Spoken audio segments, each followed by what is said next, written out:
Sallallahu alaihi wasallam. Bismillahirrahmanirrahim. Assalamualaikum warahmatullahi taala wabarakatuh. Alhamdulillahirabbil alamin, wassalatu wassalamu ala asyrafil anbiya'i wal mursalin wa ala alihi wa ashabihi ajma'in. Subhanaka la ilma lana illa ma 'allamtana innaka antal alimul hakim. Qala rabbi shrah li sadri wa yassir li amri wa hlul 'uqdatam min lisani yafqahu qawli. Asyhadu an la ilaha illallah wa asyhadu anna Muhammadar Rasulullah. Allahumma shalli ala sayyidina Muhammad wa ala alihi wa ashabihi ajma'in. Amma ba'd. Alhamdulillah, syukur kepada Allah Subhanahu wa taala, bertemu lagi kita dalam pengajian hadis 40. Insyaallah malam ini kita sambung lagi kaitan perbincangan hadis yang ke-38, masih 38.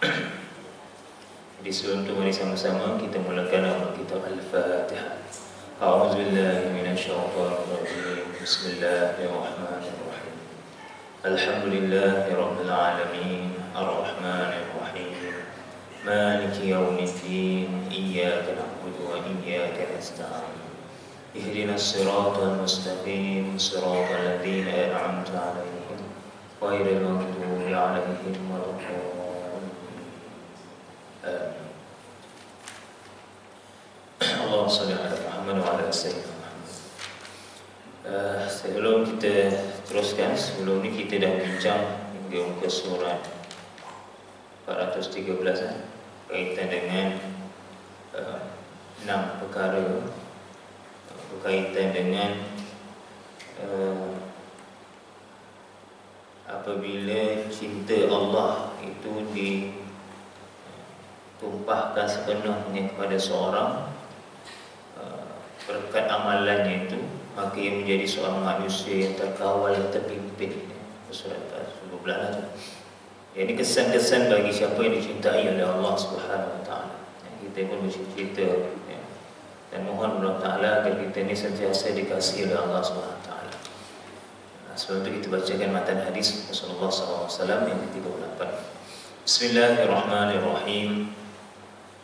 An Abi Hurairah radhiyallahu anhu qala Rasulullah sallallahu alaihi wasallam, inna Allah ta'ala qala man 'ada li waliyan faqad azantuhu bil harbi wa ma taqarraba ilayya 'abdi bi syai'in ahabba ilayya mimma aftaratuhu alayhi wa la yazalu 'abdi yataqarrabu ilayya bin nawafil hatta uhibbahu fa idza ahbabtuhu kuntu sam'ahu alladhi yasma'u bihi wa basarahu alladhi yubsiru bihi wa yadahu allati yabtishu biha wa rijlahu allati yamshi biha wa la in sa'alani la'utiyannahu wa la in ista'adhani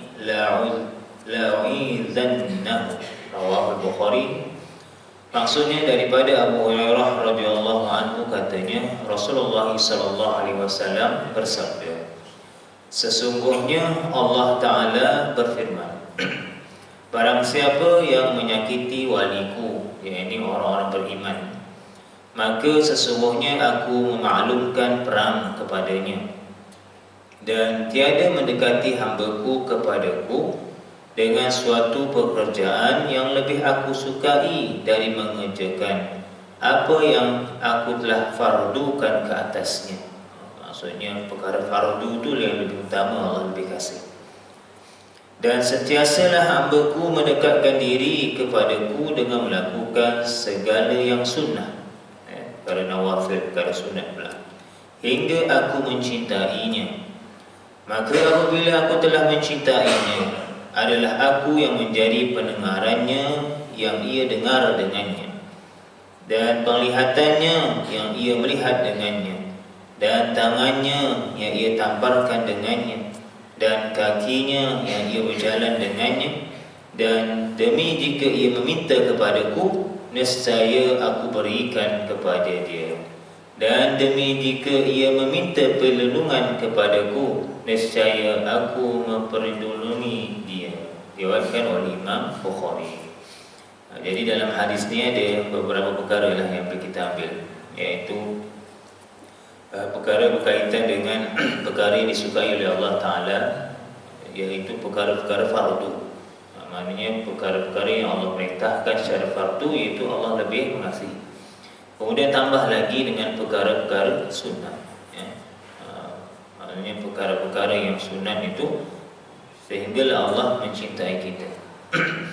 Kemudian bila Allah dah kasih kepada kita, maksudnya dalam hadis ni, aku yang menjadi pendengarannya yang ia dengar dengannya, ya, maksudnya apa yang kita dengar itu apa yang Allah redha lah, ya, apa yang kita lihat apa yang Allah redha, apa yang kita pegang, apa yang kita lakukan dengan tangan, apa yang Allah redha, apa yang kita berjalan, semua apa yang Allah redha, ya. Jadi hal yang begitu bila kita minta pada Allah, nescaya Allah berikan. Dan jika kita mohon perlindungan daripada Allah Ta'ala, nescaya Allah memberi perlindungan pada kita, ya, insya-Allah. Jadi itu berkaitan hadis, ya. Hadis yang 38 ni. Jadi kita sambung perbincangan berkaitan dengan hadis ni dalam perkara yang kedua, iaitu hal seorang yang dicintai oleh Allah Subhanahu Wa Ta'ala. Dan kita dah bincanglah berkaitan hal itu. Cuma saya nak ulang semula berkaitan ini, dia ada sambungan pada muka surat 413 dalam Ustaz Jawi ni, iaitu demikianlah apa yang dicinta Allah. Bila cinta Allah Ta'ala telah ditumpahkan sepenuhnya pada seorang berkat amalannya, ya. Maksudnya dengan amalan-amalan fardu yang kita lakukan, dengan amalan sunat, maka Allah rahmati kita, ya. Kita pun selalu malam kalau baca Yasin tu, malam Jumaat tu, ya Arhamar Rahimin irhamna. Kita mohon Allah rahmati, irhamna, irhamna, ya, mohon rahmati. Jadi amalan ni Allah terima tu, Allah rahmati kita. Maka ia menjadi seorang manusia yang terkawal dan terpimpin. Siapa pimpin? Allah jaga dia, ya. Sifatnya itu melihat kepada apa yang Allah redha. Jika kita melakukan sesuatu, maka fikir dululah, adakah perbuatan ini Allah redha, Allah suka atau tak. Jika Allah suka, maka teruskanlah kita lakukan. Mudah-mudahan Allah mencintai kita.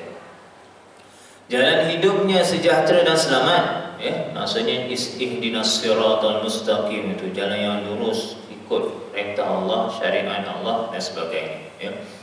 Ini adalah satu hal yang ditegaskan oleh hadis tersebut, di mana Allah menjelaskan seperti berikut, iaitu apabila aku telah mencintainya, maka aku yang pertama menjadi pendengarannya, iaitu telinganya yang ia dengar dengannya, ya.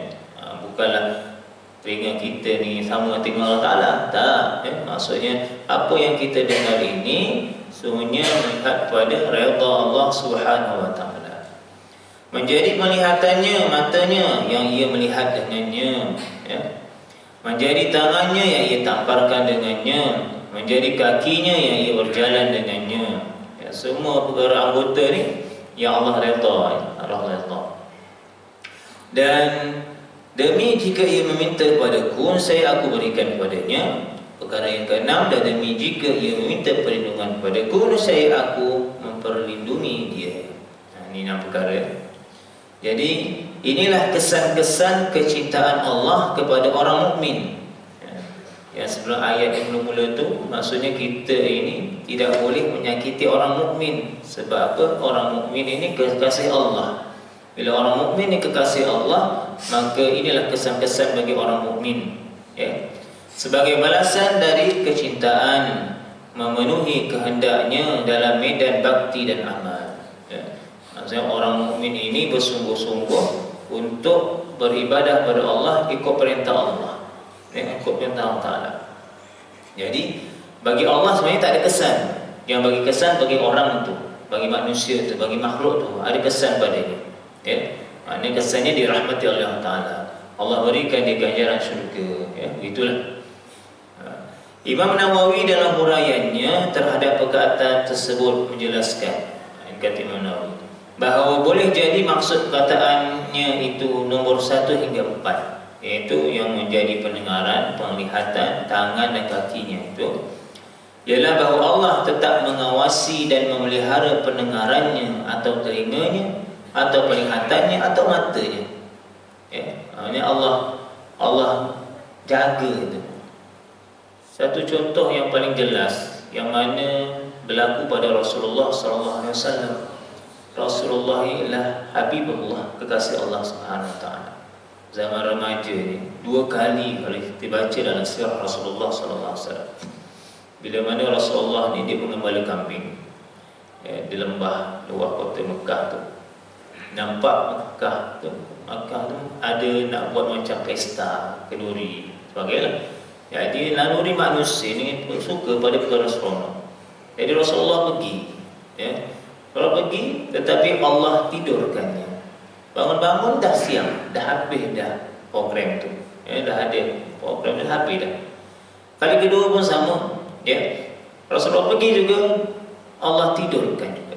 Ya, maksudnya Allah jaga penglihatan, telinga, mata, apa lagi yang ada pada Rasulullah sallallahu alaihi wasallam. Sebab apa? Rasulullah kekasih Allah Subhanahu wa taala. Yang ini dimasukkan oleh Imam Nawawi rahimahullah, iaitu masuk nombor 1 yang 4 tu.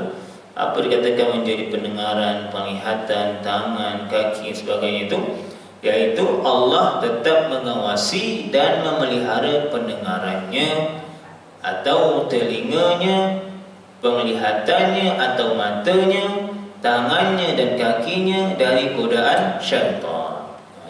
Maksud bila nak buat maksiat dia, Allah ingatkan kita. Alhamdulillah, ya.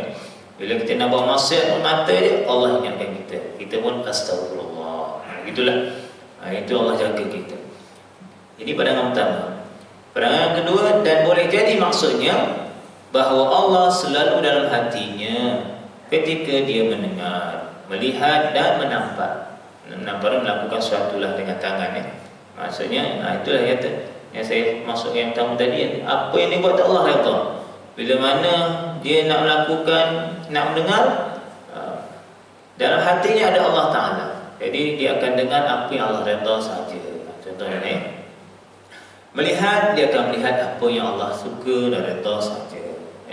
Bila nak melakukan apa-apa dengan tangan dan kaki, itu juga melihat apa yang Allah redha saja. Apabila ia mengingat Allah, ia tidak mahu beramal yang lain daripadanya, hanya kerana Allah Subhanahu wa ta'ala. Ini kerana Allah Ta'ala, ikhlas kerana Allah Ta'ala, bukanlah kerana yang lain-lain lah. Kalau kerana yang lain-lain, kerana riya dan sebagainya, besok di hari akhirat Allah perintahkan so ikut. Kalau saya kata kita ibadah ni kerana majikan, besok hari akhirat nanti bangun, pergilah kepada majikan, minta redha pahala kepada majikan tu. Contohnya lah, ya. Jadi kalau kerana Allah Ta'ala, ini sifat orang mukmin. Jadi bila Allah kasih pada orang mukmin ni, Allah jaga. Tak payah pergi jauh lah, tuan-tuan. Kita lihat dalam keluarga kita lah. Kalau keluarga kita ni keluarga yang beriman, lihat Allah jaga diri kita, Allah jaga keluarga kita, Allah jaga keturunan kita, Allah jaga harta kita, Allah jaga hati kita, semua Allah jaga, insyaAllah, ya. Jadi seluruh pelakuan hidup seorang yang dicintai Allah adalah kepada Allah, ya. Maknanya dia tahulah asal usulnya itu diciptakan. Kenapa diciptakan? Untuk jadi hamba Allah, ya. Kemana pula lepas ni? Ya, untuk kita kembali pada Allah. Itulah. Ini semuanya kerana Allah. Sebab dia dicintai oleh Allah Ta'ala. Dia pun kasih oleh Allah Ta'ala. Tidak ada sebarang ikhtiar yang dapat mengalih atau mengubah dari pendiriannya, dan tak ada sebarang kuasa yang boleh memaling dari pandangannya. Ya. Lihat pada para sahabat radhiyallahu anhum, bila mana mereka ini dibuka untuk pintu jihad perang Badar, berebut para sahabat Rasulullah SAW pergi, ya. Sedangkan pada ketika itu mereka ada isteri, mereka ada anak, mereka ada harta dan sebagainya, tetapi dengan pendiriannya itu tidak mengubah kasihnya pada Allah Subhanahu wa ta'ala, ya. Dan dia adalah hidup dalam kebesaran Allah, ya. Ini dalam redha Allah, membesarkan Allah Ta'ala, ya. Hari-hari berzikir kepada Allah Ta'ala, asyik dengan nur ma'rifahnya, mana asyiknya rindu lah, dengan mengenal Allah Ta'ala. Ma'rifahnya mengenal Allah Ta'ala, mana kenal Allah Ta'ala, sentiasa ingin mengenal Allah Ta'ala. Nabi apa? Belajarlah, ilmu lah. Nak kenal Allah ni melalui ilmu. Sebab antara faktor di mana mengapa manusia itu diseksa ada sebab kejahilannya. Kenapa maksiat berlaku? Sebab kejahilannya. Kenapa iman itu turun? Sebab kejahilan ataupun maksiat yang dilakukan. Tak ada ilmu, tak dapat nak beza di antara perkara yang hak dan batil. Mana tak boleh campur perkara hak batil. Perkara hak lah, perkara batil lah. Jadi perkara hak itu pahala redha Allah Ta'ala, perkara batil itu dosa maksiat yang perlu kita lakukan. Jadi kita kenal Allah Ta'ala, jiwanya dipenuhi takwa. Takwa ni memang takut perintah Allah Ta'ala. Memang takut itu maksudnya takut kepada Allah lah. Takut kepada Allah ni iaitu melakukan perintahnya, meninggalkan larangannya. Itu takutlah. Pak Imam Sayyidina Umar Khattab menyatakan takwa ni ialah melakukan amal ibadah, amal sehari-hari lah, seolah-olah berjalan di atas jalan yang berduri. Begitulah seumpamanya. Sangat hati-hati. Hatinya diisi zikr, zikrullah. Hatinya zikrullah. Para ulama, para wali, orang soleh, hatinya tidak pernah lekang dengan zikrullah. Seorang guru saya itu pernah kata, zikir ya Muhammad, dipanggil saya Muhammad, ya Muhammad, zikrullah, zikrullah. Dikata ingatkan Allah, ingatkan Allah. Sebab apa? Sebab dia kata udara yang kita bagi ni pun Allah tak pernah putuskan untuk kita. Jadi macam mana kita boleh lupa ke Allah Ta'ala? Gitulah asal. Kadang-kadang kita terfikir juga, dalam sehari muhasabah, zikrullah ni kadang-kadang ingat Allah, kadang kita lupa, terlalai. Itu manusia lah, biasalah itu manusia kan, kadang lalai. Lepas tu kena balik kita muhasabah diri balik lah. Itu masa solat ingat Allah, di luar tak ingat Allah. Itu pun kita kena bersyukur kepada Allah Ta'ala dan nikmat kita. Kita yang kurang zikrullah ni pun Allah bagi nikmat. Ini apatah lagi. Ini kena selalu lah zikrullah Subhanahu Wa Ta'ala. Tidak ada dalam qulubnya, itu hatinya, kecuali satu saja, itu Allah. Ini orang yang hebat. Kalau Allah, pegang sikit Allah, jatuh sikit Allah, semua Allah. Nanti Allah. Masya Allah. Maknanya dalam hati itu Allah dah melekatlah. Imam Ghazali rahimahullah nyatakan bila kita nak jadi macam tu kena riyadhah nafsi. Maksudnya latihan-latihan jiwa. Apa latihan jiwa itu? Ialah zikrullah, baca Quran, solat, zikir, solat. Benda tu benda dilatih, mesti dilatih. Orang yang mahir memandu pun dilatih hari-hari, dimahirkan gitu. Orang yang latih untuk bercakap pun dilatih, cakap jadi bercakap lah. Orang yang ingin Allah Ta'ala kena latih lah. Itu dia fitrahnya, latih. Dia bukan datang gitu je, kena latih ya Allah Ta'ala.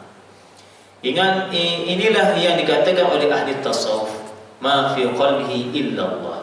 Tiada di hatiku dan hatiku kecuali Allah. Artinya tiada di dalamnya kecuali ma'rifahnya, iaitu mengenal Allah Ta'ala. Bukan zat Allah Ta'ala, tapi kenal Allah Ta'ala melalui sifat-sifatnya. Jangan fikir tentang zat Allah tak mampu. Wala tafakkaru fi dzatillah, tafakkaru fi khalqillah. Jadi fikirkan tentang makhluk Allah Ta'ala, maksudnya kita faham, kita akan dapat bahawa Allah ni maha hebat. Kalau kita fikir tentang zat Allah Ta'ala, mesti kita tak mampu, kita akan jadi gila. Sebab benda yang tak mampu untuk kita fikir zat Allah Ta'ala. Tapi fikir Allah Ta'ala kena Allah melalui nama-nama dan sifat-sifatnya. Kalau hati sudah demikian halnya, maka pandangan hidup adalah bertumpu kepada kebesaran Allah Ta'ala. Maksudnya tasawur, gambaran hidupnya itu lillahi ta'ala. Ada tak ada lain dah. Walaupun dia bekerja, tapi lillahi ta'ala. Dia berusaha lillahi ta'ala. Dia berkeluarga lillahi ta'ala. Semua lillahi ta'ala. Maksudnya tasawur dia, gambaran dia, niat dia semua Allah Ta'ala. Ini yang perlu dibimbing, dibentuk daripada awal. Daripada kanak-kanak, daripada awal kehidupannya. Perlukan kasih Allah, kasih Nabi, baca Quran. Itu asasnya. Kalau awal ini tak dibentuk, maka berlakulah Begitu. Satu kisah kan, Pak saya minggu lepas hari Sabtu, depan rumah saya itu ada lombong taksir meninggal seorang. Raja tahu kata dua, mana si putra. Cakap anak tunggal, dia cakap ke maknya nak pergi mancing.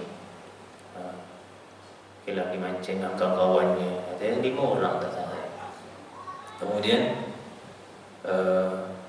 balik beg, ambil beg nak mandi pula. Tak pernah tasik lombong tu mau mandi. Kemudian bila dah pukul 5 tak balik-balik, mak risau lah.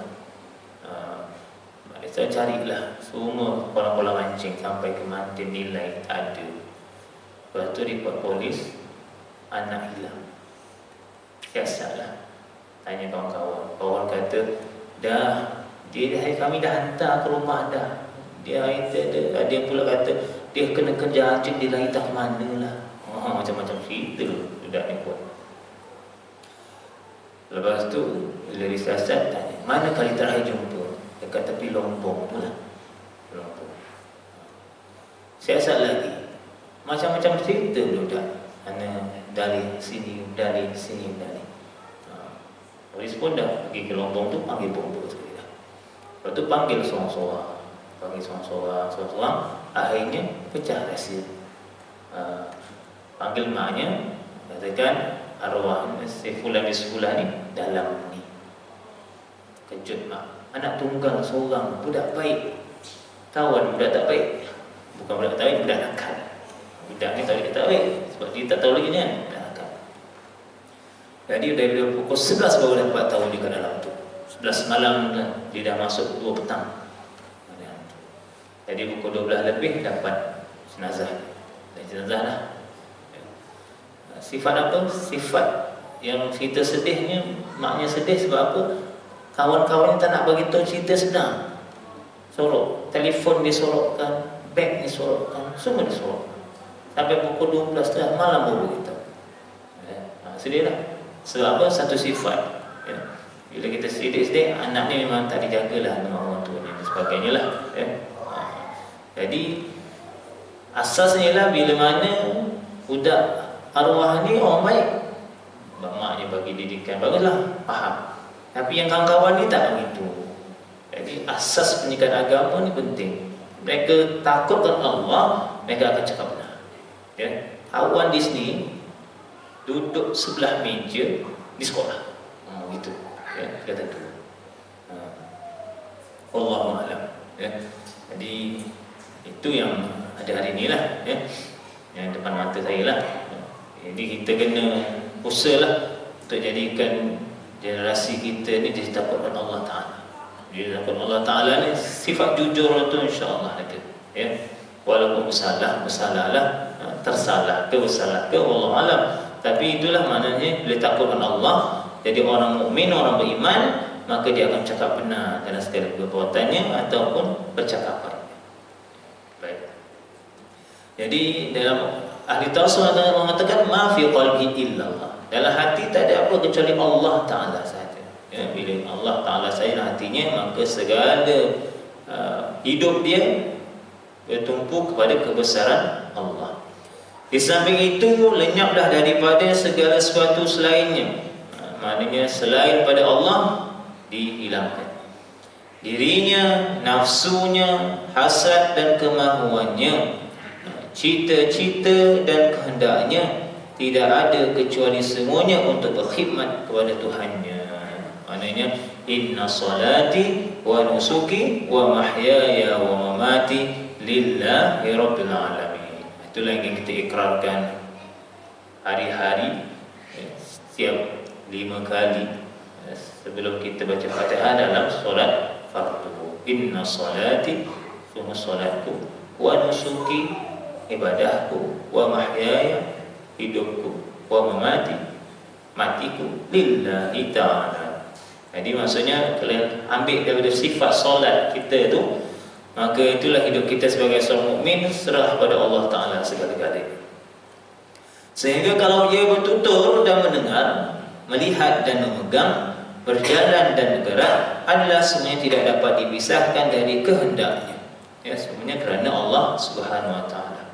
Kerana tidak ada dalam ingatan dan hati kecilnya melainkan apa yang disukainya. Dalam bab ni, dalam hal ni, yang disukai siapa? Itu Allah Taala. Jadi apa yang Allah suka dia akan buat, apa yang Allah tak suka dia akan tinggal. Itulah hakikatnya. Apa juga yang Rasulullah SAW suka dia akan buat, apa yang Rasulullah SAW tak suka dia akan tinggalkan. Ya. Nah, ini yang dikatakan sifat tu. Akhirnya, ini kesannya, maka ia meminta suatu hajat dikabulkan. Ini manusia, itu fitrahnya. Dia mesti minta kepada Allah Ta'ala.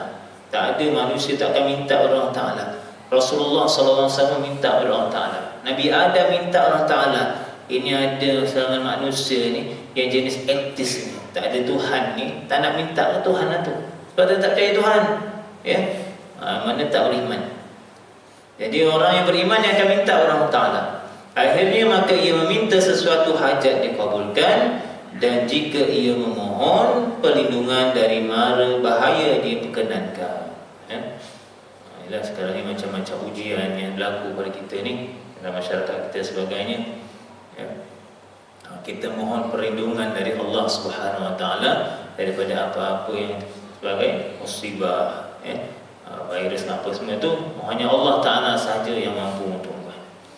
Dan jadilah ia orang yang utama, itu terkenal sebagai seorang yang diterima doa dan dimakbulkan segala hajat. Ya. Jadi dari orang yang utama. Maksudnya bila kedudukan kita dengan Allah Ta'ala ini dekat, maka Allah memperkenankan kita punya permohonan itu mudah, insya-Allah. Itulah ya. Jadi kalau kita jauh dengan Allah Ta'ala ni bagaimana? Jauh sangat Allah Ta'ala. Adakah kita tidak diperkenankan? Boleh juga ya. Kalau kita contoh jauh sangatlah. Contoh saya contohnya jauh sangatlah Allah Ta'ala ni. Dia banyak maksiat dan dosa. Kita istighfar, buat amal soleh. Doa tak mampu juga, cari orang paling soleh, tuan.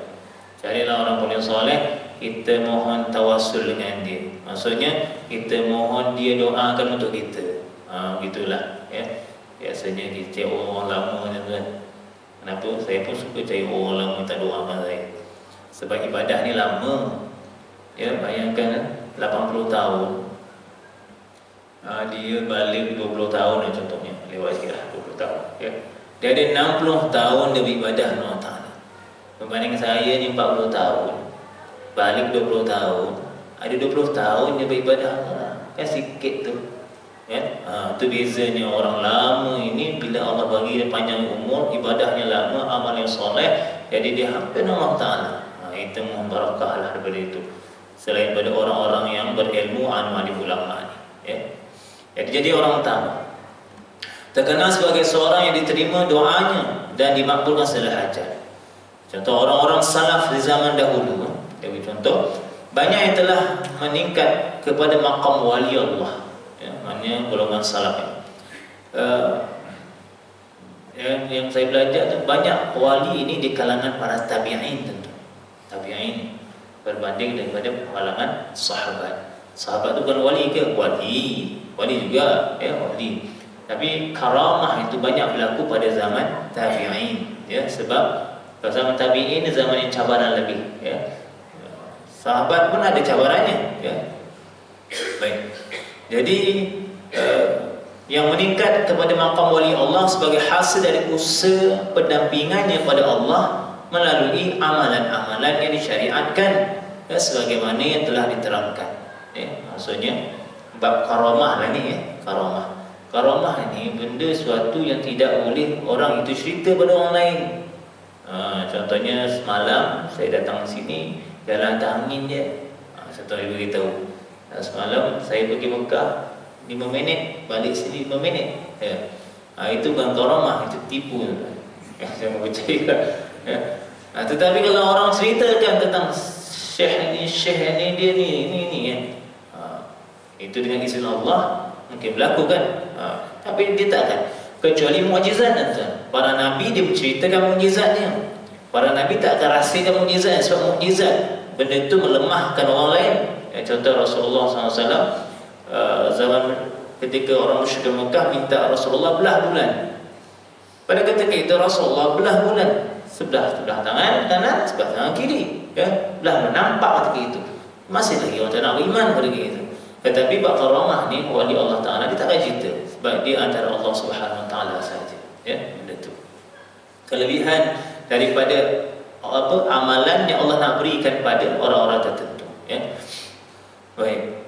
Jadi melalui amalan-amalan syariatkan sebagaimana telah diterangkan, dan mereka adalah dari orang-orang yang dimakbulkan segala doa, ya. Antara mereka sebagai berikut. Contohnya seorang sahabat Sa'ad bin Waqqas adalah seorang yang sangat dimakbulkan doanya, ya. Pada suatu waktu ada seorang lelaki telah menghubungi beliau, lalu beliau berkata, hai Tuhanku, jika lelaki itu betul mendusta, maknanya ditipu lah, dusta, maka butakanlah matanya, lanjutkanlah usianya, dan mudahkanlah dia ke dalam fitnah, ya. Kemudian tidak berapa lama selepas itu lelaki tersebut menderitalah, dan dia berkata, lelaki tua ini maksudnya dirinya sendiri telah difitnah dan terkena doa Sa'ad, itulah maknanya makbul doa Sa'ad bin Waqqas.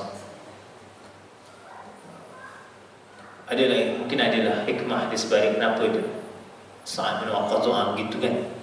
Itulah. Kalau doa Nabi memang makbul kan. Doa Nabi ni memang makbul.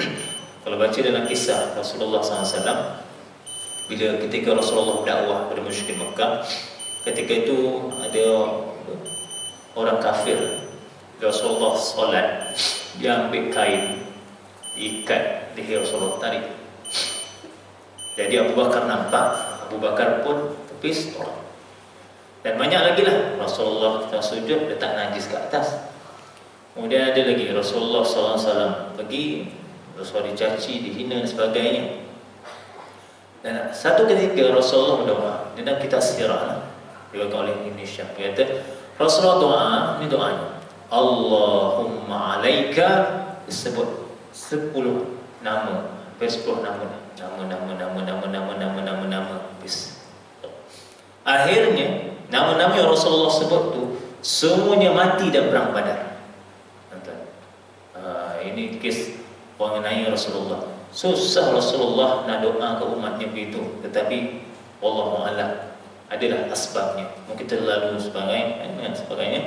Jadi Rasulullah doa satu-satu sampai semua itu mati dalam perang Badar, mati yang sangat mengerikan dalam perang Badar. Maknanya doa orang-orang Nabi khususnya, dan doa orang yang wali Allah ini makbul. Itulah keadaan. Satu lagi kisah Al-Ala bin Hadrami adalah juga di antara orang yang diterima doanya. Pada suatu masa dia telah berdoa pada Allah untuk menurunkan hujan, ya, bagi penggunaan angkatannya yang sedang dalam perjuangan dalam bidang perang ini, dan mereka sekalian adalah menderita kehausan. Dalam doanya itu diserukan kepada Allah dan katanya, hai Tuhanku, hai Tuhan yang maha mengetahui, hai Tuhan yang maha bijaksana, hai Tuhan yang maha tinggi, sesungguhnya kami hamba-Mu belaka dan kami membunuh musuh-Mu menurut jalan-Mu, maka hujanilah kami untuk dapat kami minum airnya dan kami berwuduk dengannya. Dan janganlah Engkau jadikan air itu bahagian orang lain selain kami. Maksudnya dia doa untuk bahagian orang mukmin dia, orang beriman dia, tentera Islam saja, bukan pada tentera musuh dan sebagainya. Kemudian dia bersama angkatannya terus berjalan, lalu mereka menemui sebatang anak sungai yang mengalir air dari langit. Ini mungkin air dari langit, air daripada bawah, tapi air dari langit. Maka minumlah mereka daripada sambil menyimpannya sekali, ambil simpanan air itu. Demikian tidak berapa lama kemudian lenyaplah dari pandangan mereka pengaliran air sungai itu daripada tempatnya, seolah-olah tidak berlaku apa suatu pada. Ini Allah beri kelebihan pada walinya, ya, walinya untuk air daripada langit. Ini Imam Nawawi rahimahullah yang cerita dalam tadi saya baca je ni, ya. Kalau ulama cerita ni saya yakin 100% lah, ya. Mungkin ada kalangan kita wali-wali juga kita tahu ni dalam surau ni bukan ada wali, kita tak tahu. Tu. Tak tahu kerana wali ni senyap je. Mana punya wali? Gitu. Baik, sementara itu ada pula di antara mereka yang tidak mahu berdoa sekalipun doa mereka mustajab, dan tetap berkenan kepada Allah juga. Walaupun ada yang mustajab tapi tak doa, Allah berkenan dia juga. Sebaliknya mereka lebih suka, malah lebih gembira hidup menderita kerana gemarkan pahala dari hidup dalam kesenangan tetapi kosong ganjaran. Ada begitulah, Allah uji dengan perkara-perkara ataupun kesakit dan sebagainya, mereka redha. Walaupun bila mereka ini berdoa, Allah mengampurkan. Sebab apa? Mereka suka. Kalau saya kata sakit tu tanda Allah syukur, kata itulah. Para ulama, para sahabat, bila mana sakit ni tak sakit sebulan 2 bulan akan risau dah. Tapi sakit, pada suatu masa pernah dikatakan orang kepada Sa'd bin Waqqas, kenapa engkau tiada berdoa untuk penyembuhan mata engkau? Padahal doa engkau perkenankan. Dia menjawab, aku lebih cinta pada qada Allah dari nikmat mataku. Maksudnya mata nikmat, tapi qada Allah itu lebih diutamakan. Ketentuan tu, redha dengan apa yang Allah berikan. Baik, selanjutnya ada pula orang berkata, seorang yang bernama Ibrahim At-Taimi, yang terkenal orang yang diberkati doanya, yang di kali itu sedang berada dalam tahanan Hujjaj. Hujjaj ni siapa? Hujjaj bin Yusuf bin Hakim Al-Thaqafi, pernah memegang kekuasaan kota Mekah, Madinah, Taif. Wakil Abdul Malik bin Marwan, terkenal sebagai orang yang sangat kejam dan pembunuh. Mengapa kau tiada berdoa apa-apa? Aku lebih suka tinggal dalam tahanan ini supaya aku berpahala dari duduk di luar tanpa kosong dan hampa. Itulah jawapannya. Ini makna pandangan wali Allah ni masing-masing lah. Ada yang suka doa sebagainya, ada yang suka dalam keadaan itu kerana apa? Ujian itu merupakan pahala bagi mereka. Allah beri ujian itu lebih dekatnya dengan Allah Subhanahu wa taala. Baik, sekali keadaan Alhamdulillah, nanti dalam 2 minggu lagi kita akan cakap tentang Allah Ta'ala alam. Jadi kesimpulan yang kita ambil daripada sifat kasih dan Allah Ta'ala ini yang berkaitan dengan pendengaran, penglihatan, tangan, kaki itu, di mana Allah mengatakan bahawa yang pertama Allah jaga kita lah, segala perbuatan kita, pendengaran kita Allah jaga. Ataupun yang kedua, iaitu kita ini selalu ingat Allah Subhanahu wa taala. Jadi wali Allah ni doanya makbul. Wallahu taala alam. Sekadar itu saja, kita bincang lagi akan datang. Aku qouli hadza wa astaghfirullah li wa lakum wa li sa'iril muslimin wa muslimat fastaghfiruhu innahu ghafurur rahim. Kita tangguhkan dengan tasbih kafar dan salat asar. Subhanakallahumma wa bihamdika asyhadu an la ilaha illa anta astaghfiruka wa atubu ilaik. Bismillahirrahmanirrahim. Wal 'asri innal insana illa alladhina amanu wa 'amilus salihati wa tawassaw bil haqqi wa tawassaw bis sabr. Assalamualaikum warahmatullahi wabarakatuh.